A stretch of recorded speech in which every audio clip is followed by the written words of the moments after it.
So what is the overall game plan? Well, let's take a look at some of the tactics, and this is right off of our website. Number one, deleting, modifying, misquoting, and fabricating information about the BX protocol, its founders, researchers, staff, affiliates, members, and associates. That's right off the website. And when I say fabrication, I mean fabrication. As just one of hundreds of examples, supposedly, according to these guys, I'm wanted by the FBI.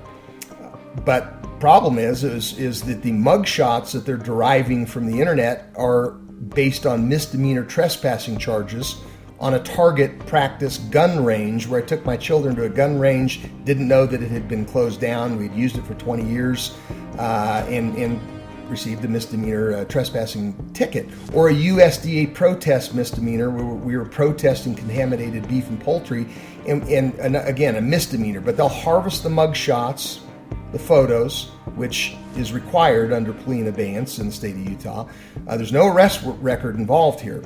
These are simply ticketed violations, and they'll doctor that photo in an FBI frame with standard FBI format, and they'll plaster that on seemingly legitimate sites. Okay, that's just as one example, but there are literally hundreds of similar allegations. Number two, obstructing research with 3 separate universities. So imagine somebody actually possessing enough political influence to force or somehow convince a university to stop the research project. Keep in mind that we're paying for the research. They're not doing this out of the kindness of their hearts. This is a contracted fee-for-service scenario. Now, call me a conspiracy theorist, but when you see the outcomes of some of the research that survived, you may begin to see, knowing the history of suppression with similar breakthroughs, why they have such an interest in stopping it.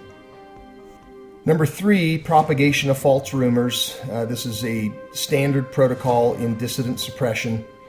You can research that on your own. I won't go into that too much. But number 4, posing as patients in forums, blogs, social media, or other internet venues. This is one of the reasons why we've really never relied on an internet information strategy. Our affiliates are hand-picked. We train them. We empower them with truth. And our philosophy is the truth will set you free so that you can discern the falsehoods. But, strategically, we have to have a chance to tell the truth before some, believing soul, or maybe they're a skeptic soul, finds the false information and embraces it as the truth. Let's just say that we have a proactive strategy in this regard. Number 5, filing formal complaints with government agencies. Making frivolous complaints is one of the key factors that they use. We state that on the site. Of course, the agencies might try to come after us if we were jurisdictional low-hanging fruit, which we're not. And I don't want to badmouth government entirely. There's some very good people in government, people that want to do the right thing. And we've actually had support from many of those type of people in the agencies, mostly because we're fully compliant in any jurisdiction that we're in.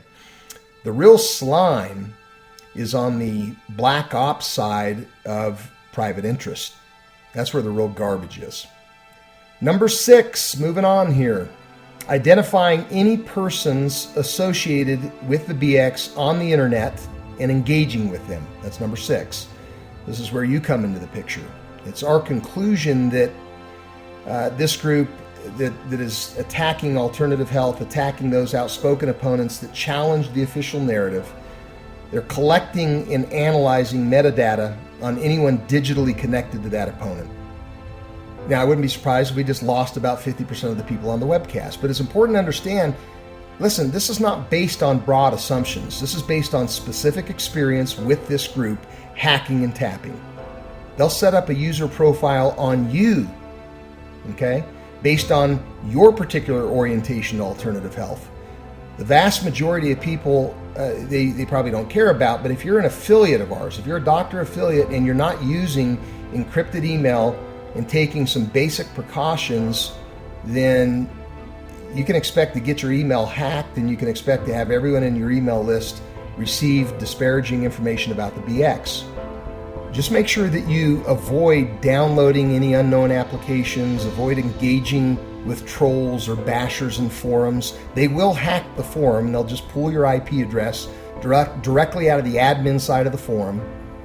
I mean, you should at least use something like TopGuard or some other anonymous email service along with a VPN connection to the internet.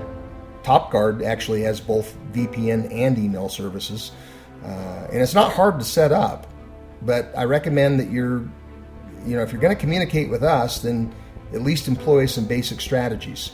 Our affiliates on our system are provided with encrypted back office email communications, the same with our patients. So our system has become quite secure, and we recommend that you use that system for security. I don't expect you to have biometric access and encrypted keyboards like I do, but it wouldn't hurt for a couple $100, right? I mean, in general, it wouldn't hurt, just if you're dealing with keyloggers with identity theft. And I understand that telling you all of this is really not helping our business model, but it's our responsibility to disclose to you the facts.